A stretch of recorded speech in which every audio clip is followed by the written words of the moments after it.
Why do we ask why? That is the title of this message. Today, I want to start by welcoming each one of you who are hungry to learn. For it is those who are humble enough to ask the questions why, who dig, who search, they are the ones who find. Matthew 7, verse 8 says, "For everyone who asks receives, and he who seeks finds, and to him who knocks it will be open to him." It goes on to talk about which one of you parents, if your child asked you for something in the natural, you would give him that. You wouldn't give him something bad, right? We have a love for our children, and our children, when they seek honestly to know why, of course we give them answers. Do you think God is any less caring for his children than we are? No. So little children, their many, many incessant questions should be in some way teaching us to be asking of God, to seek for the things that you really want to learn. Though today you may hear me speak with some conviction, as if I know what I'm talking about, know that it is coupled with an attitude of humility. Because I, too, am a student who is hungry to learn from God. And I have many questions that I do not yet know. In fact, the older I get, the more questions I have. Anyone who has explored the sciences, and I was talking to my son the other day, my son became a cellular molecular scientist, worked at Van Andel Institute, hungry. Every new thing he learned opened up way more information.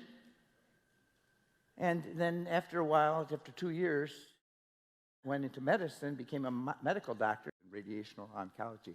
And he was talking to me yesterday, and he says, everything I learn shows me how much more I need to learn. And the universe is that way. Any one of the sciences, what opens up before you, it's amazing. The older I get, the less I know. But the more I want to know. But I'm speaking with conviction today about a few things that I believe you need to know. You need to grab a hold of. My brother and my sister are Dean and Dirk from this church here, my brother Doug, and a number of people that we know are in Israel right now. The last time I was in Israel, I talked to somebody who was an expert, who was doing some lectures, and he said something very interesting to me. He said that those people who go to Israel for a week come back and feel like they could write a book. And those who have lived there in internship, maybe for a few months or a year, feel like they could write an article. And those who have lived there for many, many years and know it well, just basically, they're just not going to write anything. Sometimes the more you know, the less you want to claim you know. The only teachers we allow to speak in this church are those who are still aggressively learning. If someone thinks they know it all, I don't want them up here. Only students following hard after God. Most believers that I've talked to have a lot of questions that they would like to ask God when they get to heaven. You have any questions? When I get there, I really want to ask him that. Though the Bible has answered many questions, some are not answered this side of eternity, only in heaven. And some questions go unanswered, and the reason they go unanswered is why we ask why.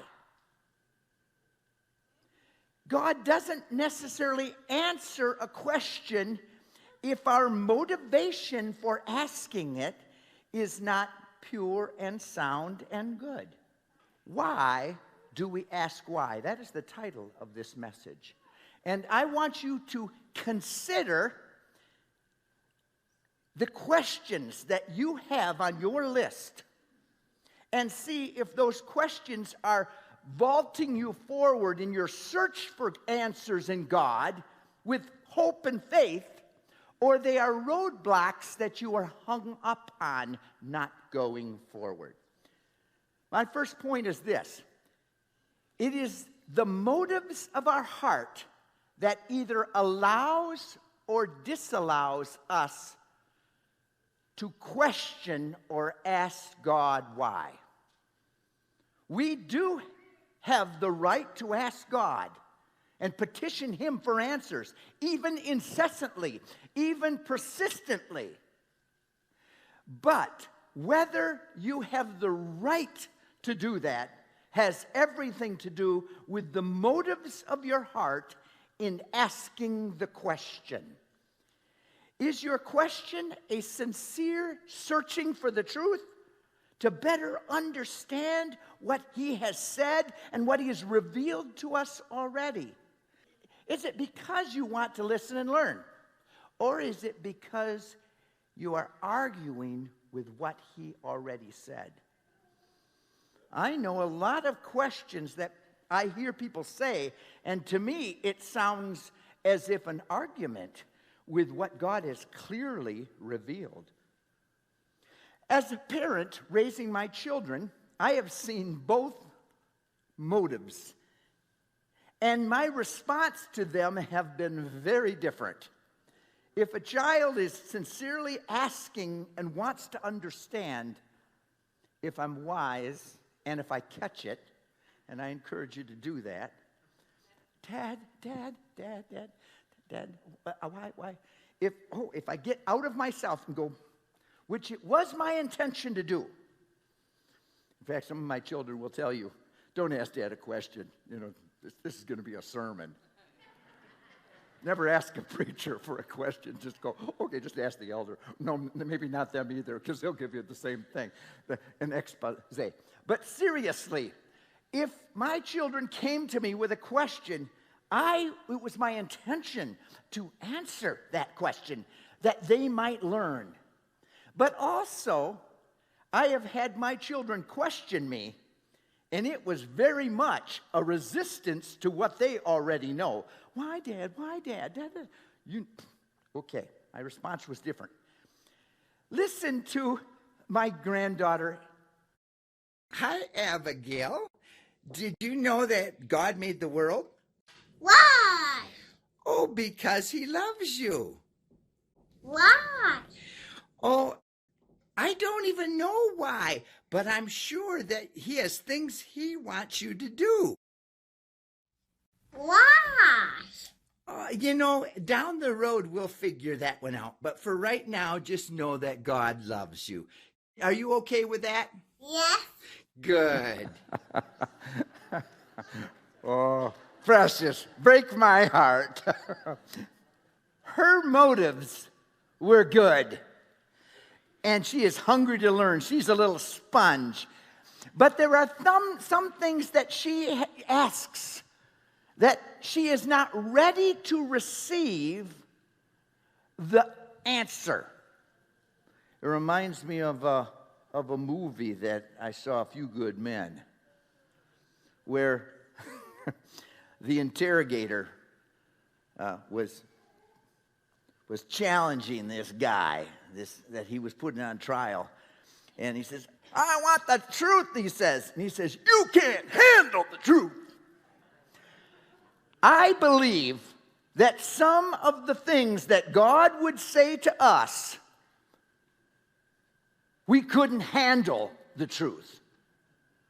And in His mercy and grace, He deals with us as a loving parent and slowly brings us forward in grace and growth till we come to a place where we are able to hear what God's answer is and have our whys in that issue be settled. My granddaughter can't understand things because of her limited understanding and her perspective at this point in her life. And many of our unanswered questions fall into the very same category. It is beyond our pay grade. We have to understand this. I've said this before, but I believe it's important for us to grasp that the things that God is planning as He's working all things together for our good to those who serve God, the commander-in-chief of the Lord's army is moving troops and leadership and things, world events around in ways that we go, why would you let that happen? Aren't you king of the world? Well, we're king of the world with freedom of choice given to this motley crew down here. One that is resistant to God's ways. But a wise, sovereign God is able to still shape and move this very unwielding people to His plans and destiny. Is it a painful, tortured path sometime? From our perspective, yes. But the end goal is to bring all things under His feet, and in the middle of it all, to reach out in love to save those who are humble enough to be able to inquire of God and ask Him why. Before I even go forward, it's not in my notes because I put this all together without touching the book of Job, if you can imagine. But Job went through some hard things in all of his distress, where all the things went wrong in his life. He lost everything.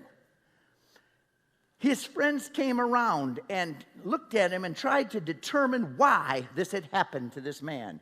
Now, we know, we've read the book beginning to end, and we see that it was God's intention to take the very best, the best he had, and end up pointing out to the enemy and say, you say, Satan, that he serves you only because he is underneath my protection and nothing bad ever happens to him. You give me a chance, Satan said, to touch his skin for skin. You give me a shot at him and I tell you what, he'll fall like a deck of cards. He'll curse you.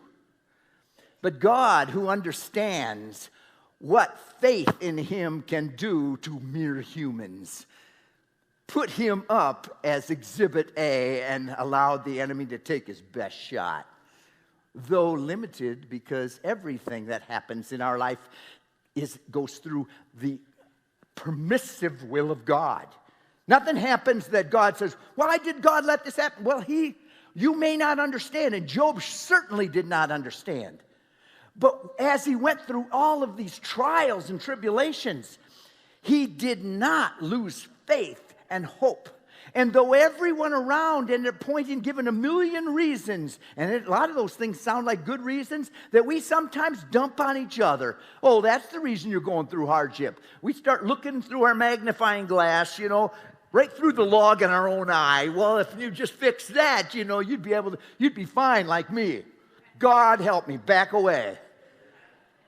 But in reality, God saw his heart and came to his rescue, but not before the most righteous man of the earth at the time, Job, came to a conclusion that his asking God over and over for an explanation, dare I say, demanding of God an explanation for why this terrible stuff happened to him.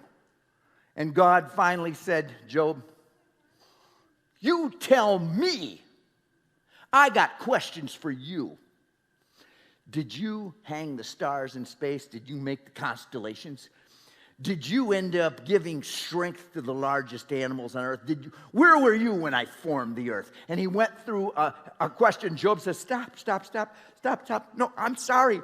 I'm not going to talk. I'm sorry I asked you and challenged you. And God went on. No, where were you? Where were you? Do you know God is king? We are not. He runs the universe. We are peons that he loves. that he is redeemed, that we have forever in heaven. No matter how hard it hurts right now, we have eternity with him. And I will trust him. Between now, this wilted grass that I am becoming and going away with the seasons, as it has happened for millennia, for peoples who have come and gone. But like those who have come and gone, who've put their trust in Jesus, I will rise again, and God will be vindicated, and I will be saved. I don't have as many questions for God anymore. Isaiah 55, 8 through 9 says this, "For my thoughts are not your thoughts, nor are your ways my ways, says the Lord. For as high as the heavens are higher than the earth, so are my ways higher than your ways, and my thoughts than your thoughts."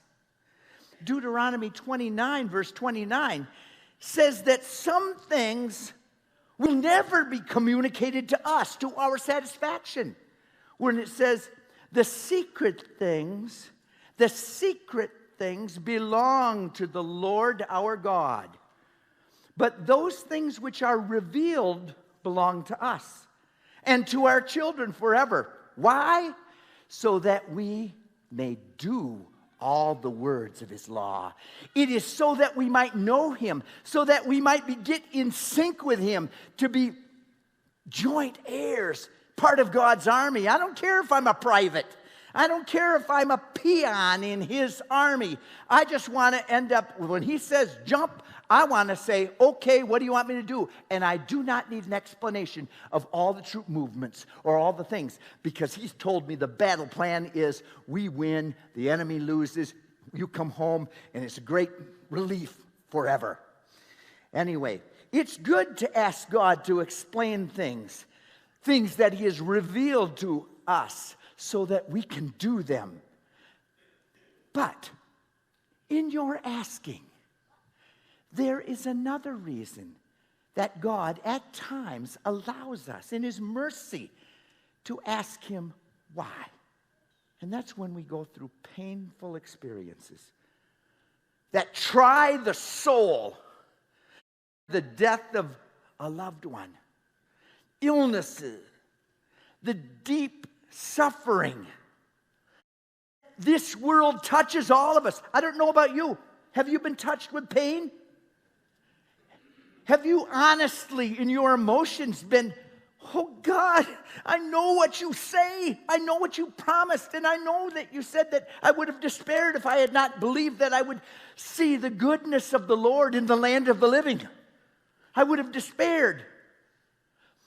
I believe we will see the goodness of the Lord in the land of the living. But it will require us some patience and some faith and trust in an almighty God who sees and cares. God understands that at times what we believe up here and in our heart and what we feel in our emotions are very different, right? Have you ever had, I believe this, I feel that? This conflict in the soul that says, God, I believe you, but this hurts. How? Why, God? And do you know that God gives grace for that question if your heart is toward him, even in his pain? Think of David Dehan and Christina and Gabriel, the ones that we prayed for today and prayed for last week, that have been since the day he was born, struggling, not playing on the floor like our children, but bedridden, without medical help, would not be here. Think of the pain. They believe God can. They hope he will. They are trusting him even if he does not do it the way they want it. But there is great pain. The other day I was talking to him in the hospital, David, the father, and he says, I tell you, yesterday was tough. I was saying to God, why? And he said, but it was my emotions. It was not what my heart was. It is not who I am. It is not where I settle. And I said, I understand that. But more importantly, God understands that. Because did you know that even Jesus had moments like that?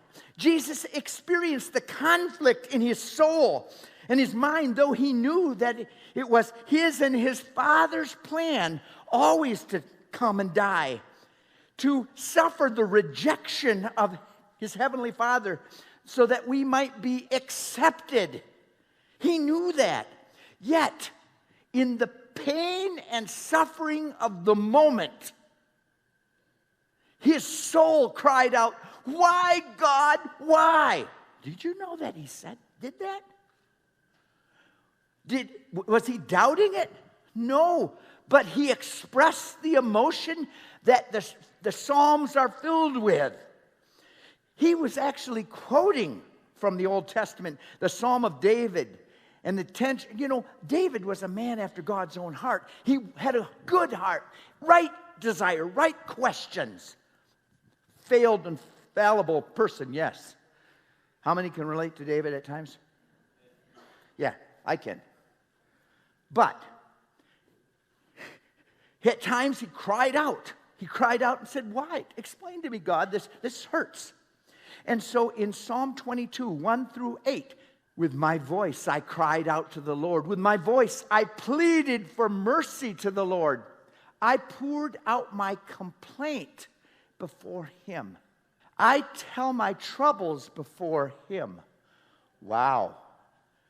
That is pretty intense, right? Matthew 27, verse 47. About 3 p.m, Jesus, this is while he's on the cross, cried out with a loud voice, Eli, Eli, lama sabachthani, which means, my God, why have you forsaken me? Is that a question, why? Have you ever felt that? Jesus felt that. It is okay to ask God why if it's just to let him hear and relate to your pain. He's acquainted with that. The Psalm of David are filled with the tension between David's heart, desire, and his emotions. And this is what Jesus quoted on the cross in Psalm 22, 1 through 8. My God, why have you forsaken me? Why are you so far from helping me? And from the words of my groaning, oh my God, I cried in the daytime. Do you not hear? And in the night season, am I not silent? But you are holy, enthroned on the praises of Israel. Our fathers trusted in you. They trusted and you delivered them. They cried to you and were delivered. They trusted in you and they were not ashamed. But I am a worm. Man, I'm low right now.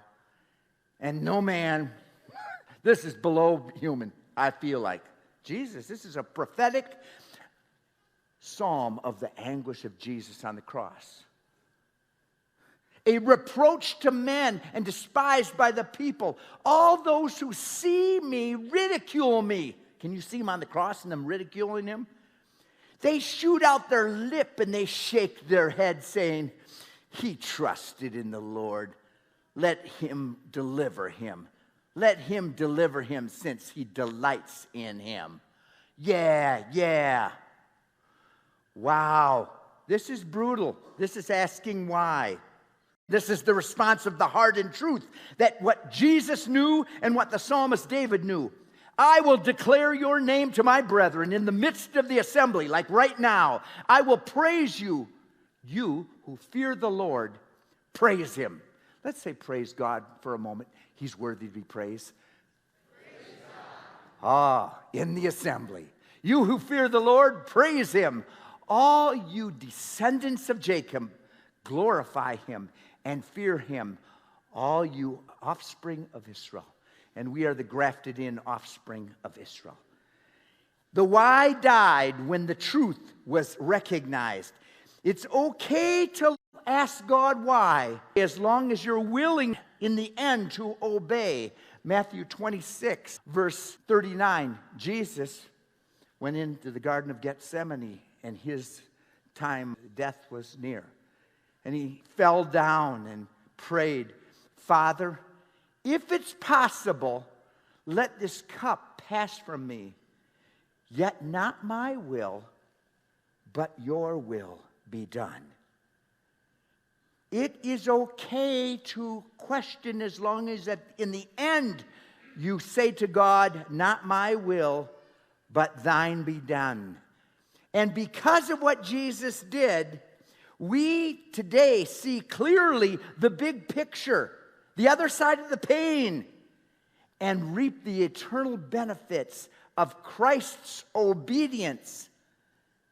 Romans 5, verse 19 says it clearly. For just as through the disobedience of the one man, that is being Adam originally when sin came into the world, the many were made sinners, you and I. So also through the obedience of the one man, that is Christ Jesus, the many will be made righteous. Thank you, God. The next point is this. Whether or not God answers our questions, trusting and obeying Him will bring eternal rewards and blessings. The Bible is filled with the examples of those who have obeyed God when they could not explain or had no answers or had no inkling as to what it was that lay ahead of them as God commanded them to step forward. You could look at Abraham.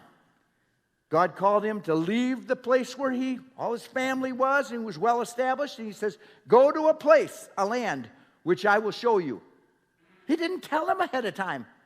That's why we call Abram the father of our faith, a man who lived by faith. He went without the assurance. He had questions, yes. And I'm sure all the way he had questions. God. Do you know, have your questions be respectful. Have your questions be constant to God. He is your Father. He has no problems of you asking him questions. Hey, Dad. In all your ways, my favorite verse, in all your ways, acknowledge him. God, hey, God. I mean, not hey, God that way, but God. Got to be respectful of my Father. I treat him with respect. Holy respect. God, what about this? What about this? And do you know what? You start asking your Father why, he starts talking. It's good. It's wonderful. Whether or not God answers our questions, trusting and obeying him brings us eternal blessings. Abraham left for a land that he did not know, and God gave him the land of Israel, Canaan.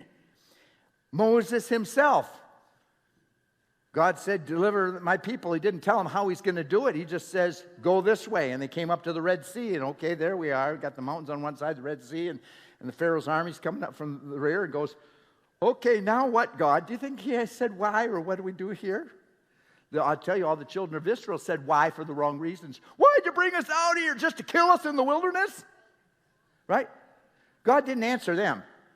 It says that he spoke to Moses, but the people, someday I'll talk to you. Do you want to be people of faith that for the right motives ask God why, and he answers, even if there's a delay? And of course, Noah, out in the desert or in a land where there's no water around, I want you to build this boat. Not a rowboat. We're talking a boat bigger than this building here. What? Build an ark? What's an ark? I mean, there was a lot of questions why. But God gave him instructions, but he obeyed, and God used it. We just read Hebrews 11. It's amazing. Faith is God's answer for many of our questions why. Faith is obeying God and trusting He will use our acts of obedience to accomplish His will. Just trust and obey. Hebrews 11, verse 6. Without faith it is impossible to please God, because everyone who comes to Him must believe that He exists and that He rewards those who earnestly seek Him. There is great reward in serving God. You want to have a victory. Don't ask God why. Ask Him, how is this going to work? And okay. All right? Point 3. God does not owe us an explanation for why or what He does. God does not owe us an explanation for why or what He does. Romans 9, 20 through 21. Who are you, O man, that answers back to God? The thing molded will not say to the molder, why did you make me like this? Will it? Or does not the potter have the right over the clay to make from the same lump one vessel for honorable use and another for common use? This is our state. He is God, I am not. I'm the created, He's the creator. He owes me no explanation. But in His love and grace and mercy, He appeals to me and has stooped down and become clay Himself, as we are in all ways, but without sin. Don't question God in a way that demands He answers, because you have no right. He has no obligations to explain Himself. He does love you.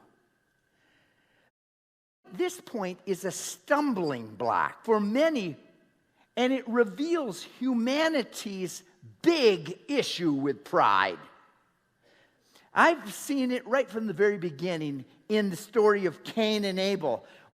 The way Cain questioned God with a question of his own when God came and asked him, where is your brother Abel? Straightforward question. God asked Cain, who had just murdered his brother Abel, sort of like a kind way, where's your brother Abel? Ever say that to your child, you know what happened in the other room? Well, I don't know. What am I? The one taking care of that room? Whoa. In my house, you better be into the bathroom.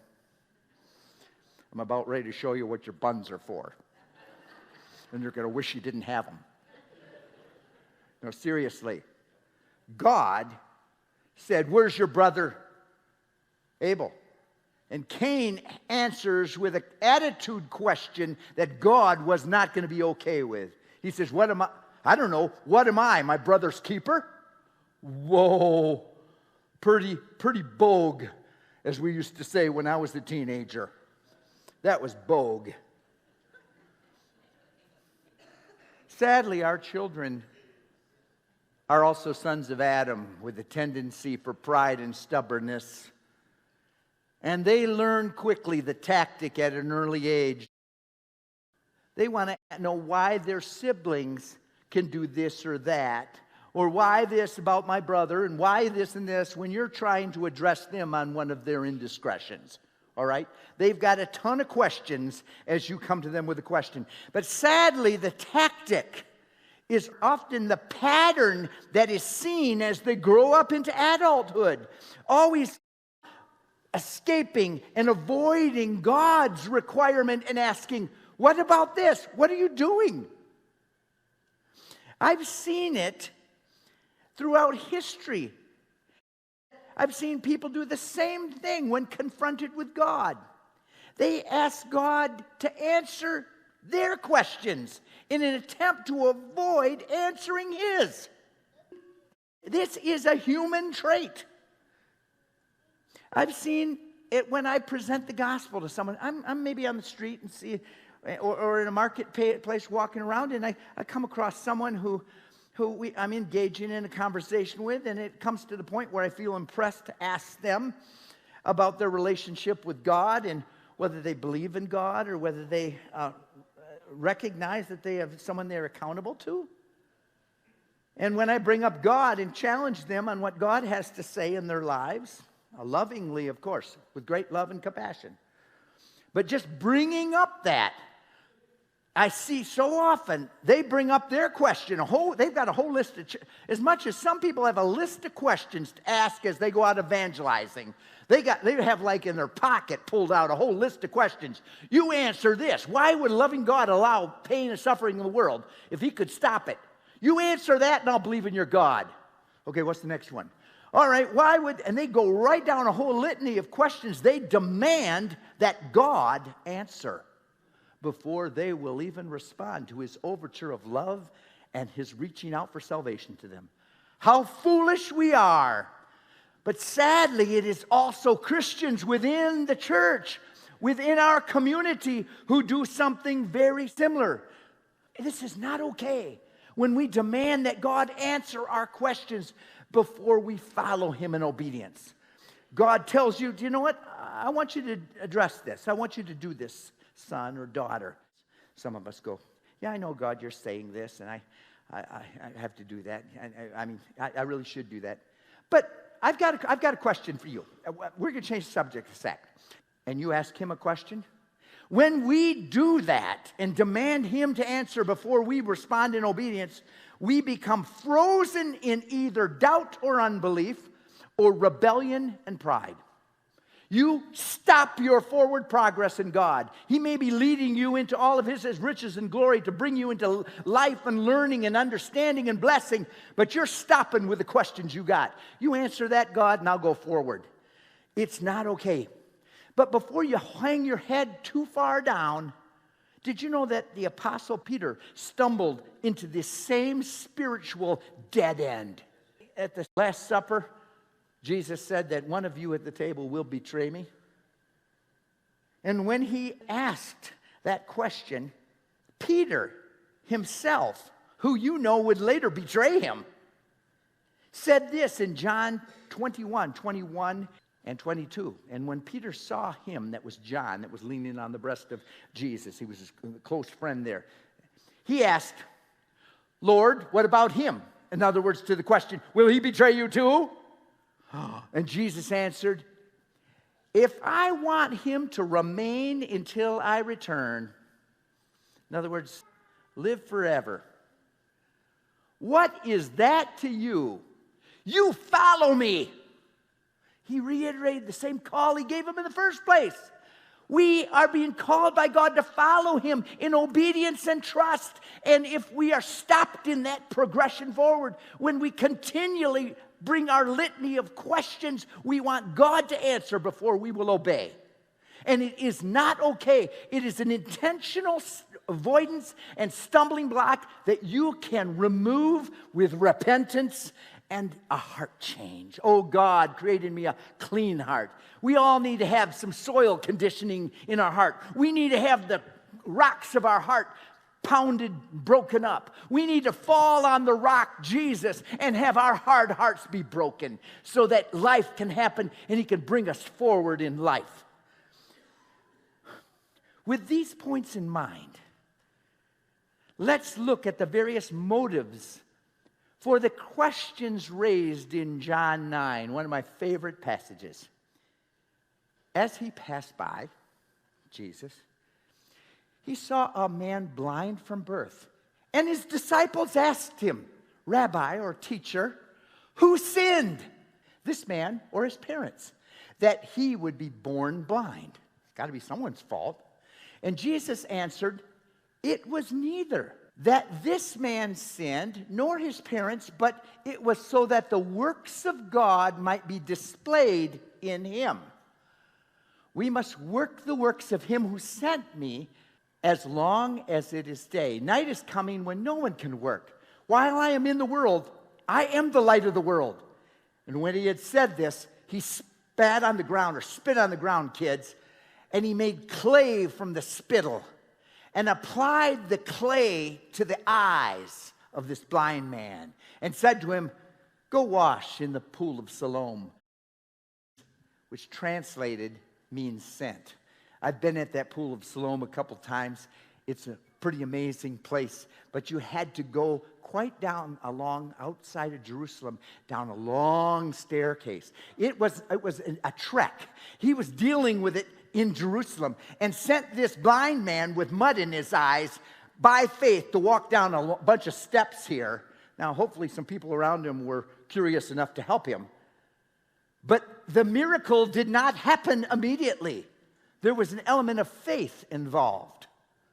Note, Jesus' answer to his disciples' question of why is key to keeping us from being stuck with our unanswered questions. And I'm going to explain this in my conclusion, which will be right after I finish this story. So let's read on. So we went away and washed and came back seeing. Therefore the neighbors and those who previously saw him as a beggar were saying, "Is not this the one who used to sit and beg?" Others were saying, "This is he." While others said, "No, but he is like him." He kept saying, "I am the one." So they were saying to him, "How then were your eyes opened?" A lot of questions here. I love it. And he answered, "This man," who he didn't know, who is called Jesus, made clay, and he anointed my eyes and said to me, "Go to Siloam and wash." And I went away and washed, and I received my sight. Whoa! And they said to him, "Where is he?" And he said, "I don't know." They brought to the Pharisees, the religious leaders of the day, the man who was formerly blind. Now it was a Sabbath on that day when Jesus made the clay and opened his eyes. Then the Pharisees also were asking him again how he received his sight. They wanted him to testify. And he said to them, "He applied clay to my eyes, and I washed and I see." Therefore some of the Pharisees were saying, "This man is not of God, because he does not keep the Sabbath." Talk about missing a point altogether. But others were saying, "How can a man who is a sinner perform such signs?" And there was a division among them. So they said to the blind man again, why did they call him the blind man? He just identified himself, he was the man who was formerly blind, but whatever. So they said to the blind man again, "What do you say about him since he opened your eyes? Give us your evaluation of what just happened and who he is." And he said, "He is a prophet." The Jews did not believe it of him that he had been blind and that he had received his sight until they called the parents of the very one who had received sight and questioned them, saying, "Is this your son who you say was born blind? Then how does he see?" And his parents, looking at the leaders of the church there and going, "Oh, this is a loaded question. I don't know. I'm about ready to be put in a category, I think." His parents answered them and said, "We know this is our son and that he was born blind, but how he now sees, we don't know. Or who opened his eyes, we don't know. Ask him. He's of age. He will speak for himself." He's a big boy now. His parents said this because they were afraid of the Jews, for the Jews had already agreed that if anyone confessed him to be the Christ, the anointed one, the Messiah, he was to be put out of the synagogue. For this reason, his parents said, "He is of age, ask him." You're seeing a lot of dynamics going on here, right? So a second time, they called the man who had been blind and said, "Give glory to God. We know that this man is a sinner." Oh, what a mixed line. Give glory to God. We know this man's a sinner. It sounds like it's confusing as some of theology today. He then answered, This is the formerly blind man. Whether he is a sinner, I do not know. But one thing I do know, that though I was blind, now I see. And they said to him, what did he do to you? And how did he open your eyes? And he answered them, and I love this, one of my favorite lines in the whole Bible. There's so much going on you wouldn't believe. I told you already, and you did not listen. Why do you want to hear it again? Do you want to become his disciple too, do you? It's brutal. That's brutal. All right, the conclusion. Listen to Jesus' answer to his disciples' question, why?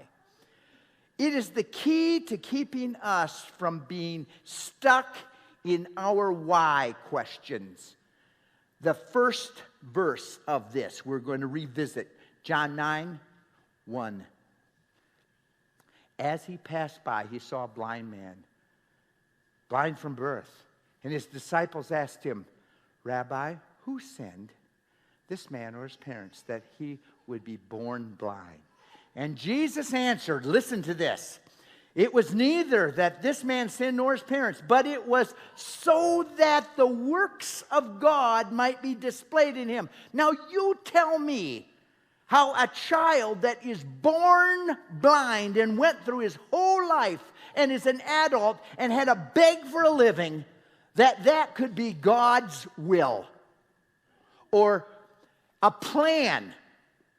I can tell you when you read the whole story here, when you look on the back side of the carpet pattern looks so nice here, but you turn the carpet around, that's a mess of threads. Well, how did that turn out? Well, those threads are what made the pattern of some of the rugs. And some of the things we look at in life, we go, how in the world can this mess ever turn into something good? You are looking at it from the wrong side of time. Because down the road, you're going to see a masterpiece being built out of the mess that you see smeared across the canvas of your life. God is planning and doing and working for your benefit. Everything together for good to those who love God. If you love God, he's got a good plan for you. And it will produce glory to God. If you cooperate in it, you can start testifying of it now. You can live in faith instead of fear. You can walk forward and go past your why questions. I'm going to ask you today, if you have why questions that are hindering you from fully following God, I have a homework assignment for you. And I saw this thought and this exercise as I was studying my message at the very end. I saw what the Christian author Laura Story suggested. She said, take out a sheet of paper and write on it a list of all your why questions. Why this in your life? Why that? Why this? And after you're done, then turn the page over and make a new list. A new list. And now we're calling it not a why list, but a how list. In this new list, write how God could use what you're going through right now to his glory. Can I have a little bit of faith stretching here? Can you remember back what he's done? And can you believe that he'll do it again? How might God use your weakness, your infirmity, or disability to display his power? How could that happen? Write that out. Write a few things. Oh, he could do that because of my weakness. I would be prepared to be, I'd be approachable. They would come to me and I could identify and I could pray for them.